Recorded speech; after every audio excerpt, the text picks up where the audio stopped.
Khandaq. Perang ini dinamakan Khandaq karena adanya parit yang digali oleh umat Islam dalam upaya melindungi kota Madinah. Kata Khandaq berasal dari bahasa Persia, yaitu Khandaq yang artinya yang digali. Pada tahun 627 Masehi, tepatnya pada bulan Syawal tahun ke-5 Hijriah, terjadilah perang Khandaq di sebelah utara kota Madinah.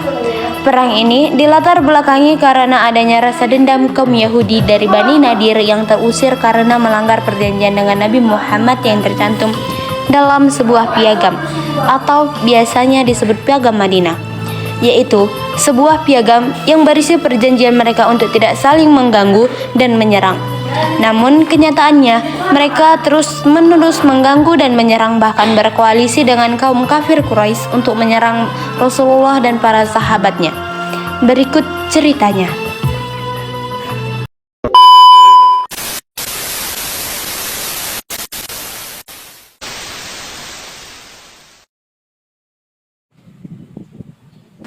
Puncak perang Khandaq ketika kaum Yahudi dari Bani Nadir bermaksud membunuh Rasulullah dan para sahabatnya, yang dimana kala tersebut Rasulullah dan para sahabatnya hendak mendatangi kampung Bani Nadir.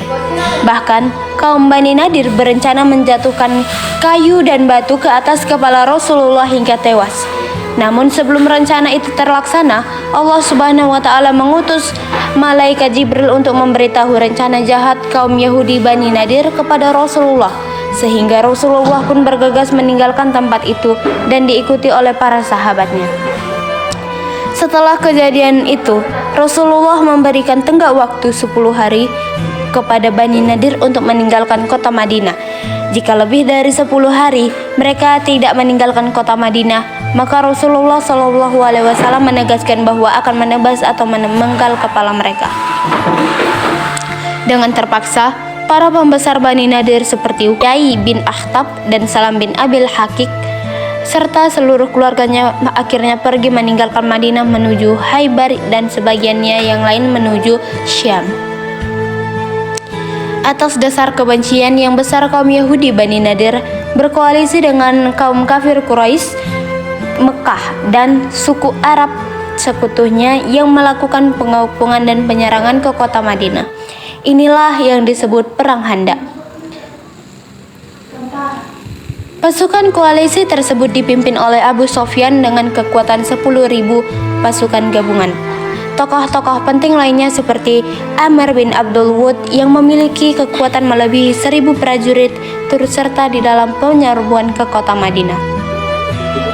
Di sisi lain, setelah mendapat kabar bahwa pasukan koalisi Yahudi dan Quraisy tengah melakukan persiapan untuk menyerang Madinah, Rasulullah SAW kemudian mengajak sahabat untuk bermusyawarah.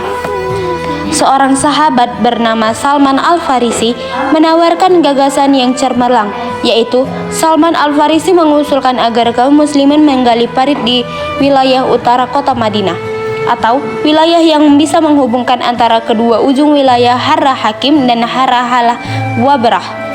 Wilayah itu juga satu-satunya wilayah terbuka di hadapan pasukan musuh karena sisi lainnya sudah ada benteng, yaitu terdapat gunung-gunung yang dipenuhi pohon-pohon kecil dan pohon kurma, sehingga penyelipan unta dan pejalan kaki untuk melewatinya. Salman Al-Farisi berasal dari Persia, sehingga banyak mengetahui strategi perang orang-orang Persia yang belum dikenal bangsa Arab kala itu. Di bawah panasnya terik, Rasulullah dan para sahabatnya menggali tanah dengan ukuran panjang 3 km dan lebar 6 meter dengan kedalaman 5 meter. Dalam penggalian parit, Rasulullah ikut turun tangan bergotong royong menggali parit tersebut sampai selesai. Pasukan Yahudi dan kafir Quraisy yang telah tiba di perbatasan Madinah mendirikan tenda untuk markas di dekat Bukit Uhud.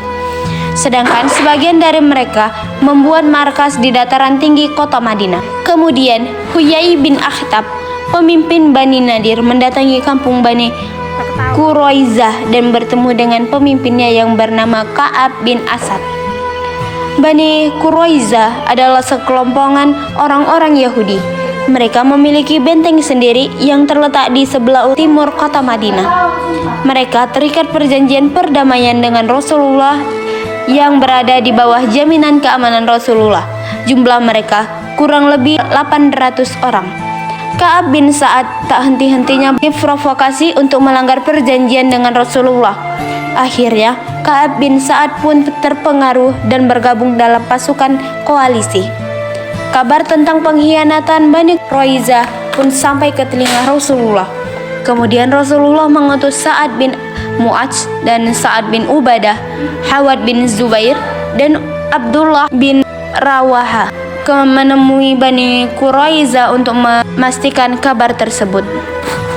Sesampainya di sana, para sahabat Rasulullah diperlakukan layaknya musuh. Bahkan kaum Yahudi tersebut berani menghina Rasulullah sehingga membuat Sa'ad bin Abi Mu'adz sangat marah.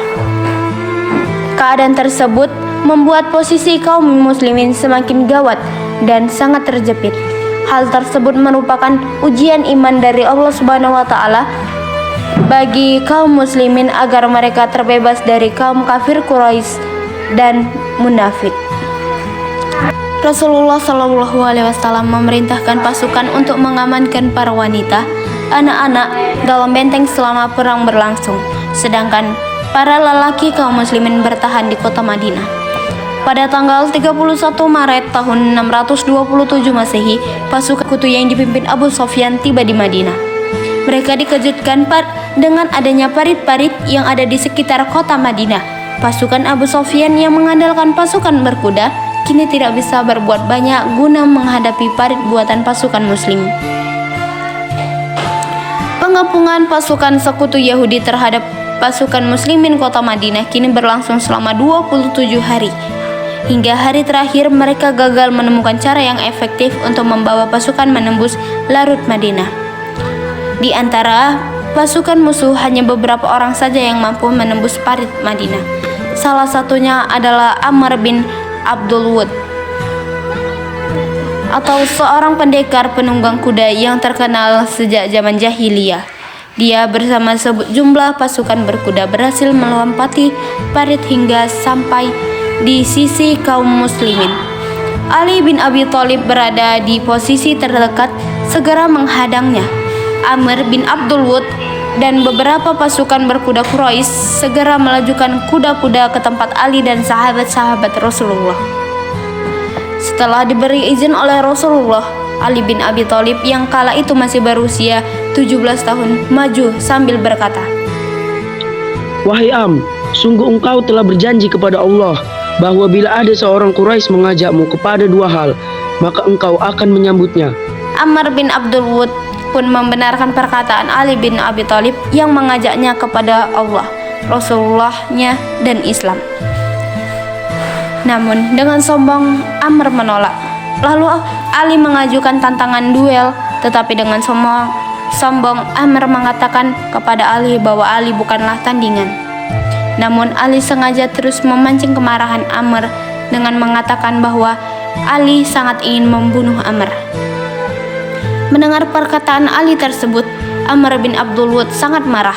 Ia lantas turun dari kuda. Dengan kejamnya Amr memukul dan menyembelih kuda lalu maju ke hadapan Ali bin Abi Thalib. Amr segera menenjang dan menyabetkan pedang ke kepala Ali. Namun ternyata Ali sangat lihai menggunakan pedang. Mereka bertarung dengan sangat sengit hingga pada satu kesempatan Ali bin Abi Thalib berhasil menghabisi nyawa Amr bin Abdul Wud. Kemenangan Ali bin Abi Thalib menjadi pertanda kemenangan kaum muslimin. Tak lama setelah kejadian itu, Allah Subhanahu wa taala mengirimkan kepada Rasulullah musuh yang di luar Madinah angin dingin yang sangat kencang sehingga markas musuh hancur berantakan. Kini pasukan sekutu dan kafir Quraisy tidak lagi memiliki kekuatan untuk bertahan. Bahkan tidak kuat untuk menyalakan api untuk sekedar menghangatkan diri. Akhirnya mereka pulang membawa kekalahan dan kekecewaan dalam pertempuran Khandaq. Begitulah kehendak Allah Subhanahu wa taala memberikan kemenangan bagi orang-orang yang beriman dan menghinakan musuh-musuhnya. Wallahu alam. Berikutlah